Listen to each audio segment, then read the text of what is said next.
the most tremendous new musical experience you can have.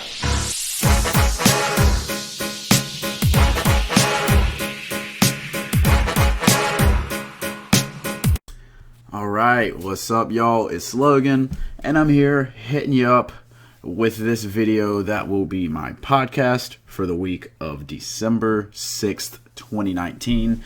In here, we will be discussing the normal topics, what I've been listening to this week, a couple of reviews for what I've been listening to this week. Actually, only one review, really, but what's coming out this weekend, being tomorrow the 6th.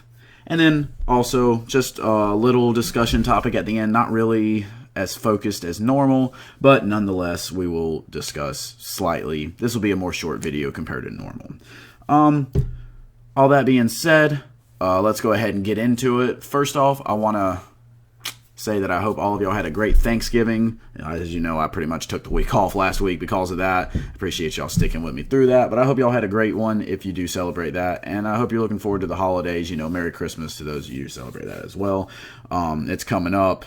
Of course, I'm going to be still hitting y'all up with stuff. My exam season's going on. I just took my first and hardest one today, so expect the activity to continue and rise as we go on.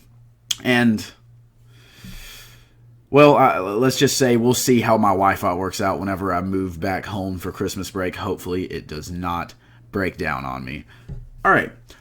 That being said, just had to get all of that out. Let's go ahead and hop into this video talking about what I've been listening to this week. So this week I've been listening to WWCD by Griselda. My review should be up for that already by the time you're seeing this video. If not, go check it out.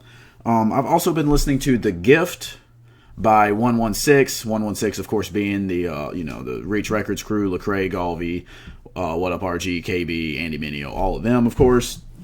Wande, I want to throw her in there, of course. And that is their Christmas compilation project. That's one that I'll be talking a little bit about in a review, just as soon as I get done talking about what I've been listening to. Other than that, though, I listened to the Games Project, Born to Rap, just a little bit. Didn't really listen to it that much. It's kind of long, especially for a game project. I did enjoy it, though. I thought it was good. Not really going to do much of a review on that because, again, I didn't listen to it that much. But it's a good addition to his discography, especially being supposedly the last addition to his discography. But overall, yeah, good project. You can go check it out if you feel like sitting through that much of the game. It's definitely not his best. It's not up there with the Doc or the Doc 2/2.5, but nonetheless, still good. Other than that, I've been listening to a couple of albums from this decade that I thought are some of the best, and that's something that I'll be discussing at the end. Just want to lay that out here right away. So let's go ahead and hop in and review this The Gift project. This will just be a quick review, nothing really to break down. Like I said, this is their Christmas compilation project. And honestly, it's coming out at the right time. I've actually really enjoyed listening to some old classic Christmas music, but I definitely can tell that, it gets old. It gets so old so fast. So, sometimes it's fun to get something new, and that's exactly what they hit you with. They have some of the old classics that they kind of remix into rap songs. Like the first song on here is called "Oh Come," which is a kind of a remix of "Oh Come All Ye Faithful." And like I said, it has some rapping on there. They've got "Silent Night."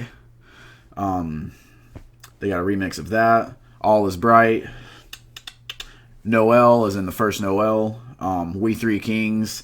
Along with some original stuff such as "Thanking You," "Nothing But You," "Real Love."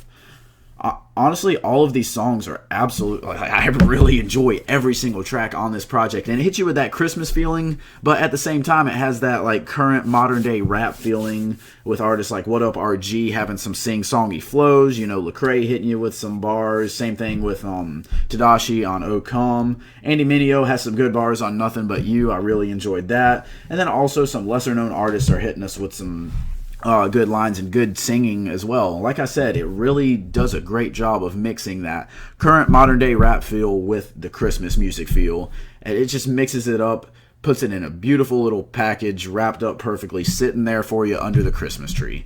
So if you enjoy Christmas music and if you enjoy Christian rap, obviously it has a lot of influence having to deal with Christmas being the birth of Christ and all of that. So that's a big influence on this project. So just to know that before you listen to it. But definitely I recommend this project if you enjoy Christmas music and if you, of course, celebrate Christmas.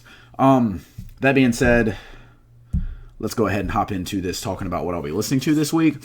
There's only 2 projects of note to even say, honestly. That being Blueface's Find the Beat. At least to say, I probably won't be listening to that because, dear God, that kid has not figured out how to find the beat. He is horrible at rapping on beat. So no, I might talk myself into giving it one listen through so I can do a nice little 1 out of 10 review. Never know. I did actually enjoy the Trippie Redd project more, blah, blah, blah, blah, blah. But let's be real, it's Blueface. Other than that, Czarface is hitting us with The Odds Are Against Us. Czarface, I really enjoy them as a group. You should know who Czarface is by now. I've talked about them plenty. My favorite project by them, of course, being Every Hero Needs a Villain. But I also enjoyed Czarface meets Metalface, although not as good as Czarface meets Ghostface, just because that had that Wu-Tang connection. It worked out better. MF Doom just came off a little bit sluggish, I want to say, on the project they did together in Czarface meets Metalface. But yeah, I am excited for that one, just to see what he hits us with. I don't know how capable he'll be of topping the Every Hero Needs His Villain, because lately it just seemed like everything that he puts out, or that they put out, is the pretty much exact same. I mean, like, they stay in their wheelhouse, which is a good thing, but there's no real room to step higher. And, every single time that you do the exact same thing, it's going to be at the same level or lower, just because I've heard this before. But we'll see where we go with that. French Montana is putting out a project, but it's 20 songs long. I don't really care that much for French Montana. Am I going to sit through that? We'll see. We'll see. I'll see what other people are saying, but I doubt it. And that's it. That's all I'm really considering. XXXTentacion is putting out, well, his crew is putting out his last album. But honestly, out of respect for him, I might not listen to that, especially if it gets horrible reviews. I just want to remember him for having some decent music that a lot of people thought was cringy, but I mean, he put out his own stuff that he felt was right, and now they're just like using him for money. So, I don't know. Yeah, that's pretty much what I'll be listening to this week. And then I'll also be listening to albums that have made my top 50 albums of the decade. That is what I want to be discussing right now. I do not plan on putting that list out yet, although you can guess probably what my top 5 are based on how I've discussed previous albums. I mean, To Pimp a Butterfly is going to be number 1. I'm just going to go ahead and ruin that right now. But I actually ended up making a top 100 list, but I don't plan on sharing that. I don't even know if I'm going to share all top 50. I'll probably share top 25. Definitely going to share top 25, but I'm going to wait until like the last week of December, first week of January to do that, along with my top 10 of the year. So we'll see where that goes. But I actually, something funny about that. My number 1 album is by the same artist that my number 100 album is. It was funny how that worked out, in that To Pimp a Butterfly was number 1. I have 4 total Kendrick albums in my top 100.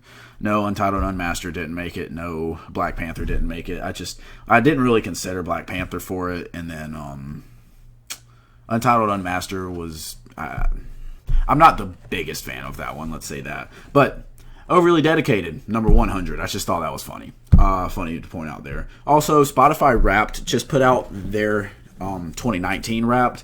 And I was very shocked by my number 1 artist.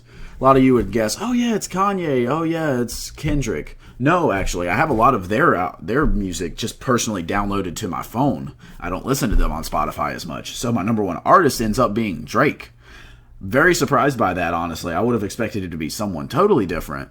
Last year it was Denzel Curry, and that made sense because for a solid month all I listened to was Taboo. But this year, Drake. And I think that's because I put a lot of his music on my playlist. He has a lot of music that can fit into the summer vibes that I made, and the sad music that I played, and I made a love playlist, like love and hip hop. And he has a lot of stuff that can go on there too. So it's a mixture of that and the fact that I listened to his huge entire discography twice. At least twice, maybe 3 times. So I just thought that was funny. Little note on that, but definitely go check that out. My top song the past 2 years has been the same song, Slingshot by Galvi. That was very surprising, but I love that track. Denzel Curry ended up being my artist of the decade just because I've had this Spotify account only for 2018 and 2019.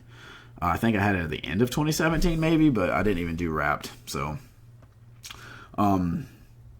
yeah, just a couple things to point out there. Definitely suggest doing that, and hit me up with who your artist of the decade is, artist of the year, song of the year, all those things. How many hours you listen to? I actually ended up listening to 64,000 minutes.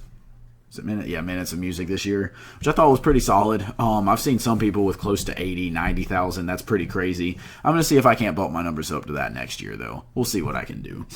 But yeah, I appreciate y'all watching this video. I don't really have much more to say. I look forward to getting out some reviews to what's coming out next week. I look forward to sharing my thoughts on the best albums of the decade as this decade comes to a close. We are in the last 20-ish, 30 days. About 25, 26 days, I think, now. I don't really feel like doing the math right now, but, just a couple more weeks and it'll be another decade. It's been a great decade for hip-hop, and like I said, we'll be closing it out really well soon enough. For those of you who are going through exams, good luck, and let's just look forward to this solid winter break and holiday season. Hit me up in the comment section what y'all think, what y'all want me to listen to next or review. Like, comment, subscribe, share the video if you enjoyed. And I will hit y'all up next time.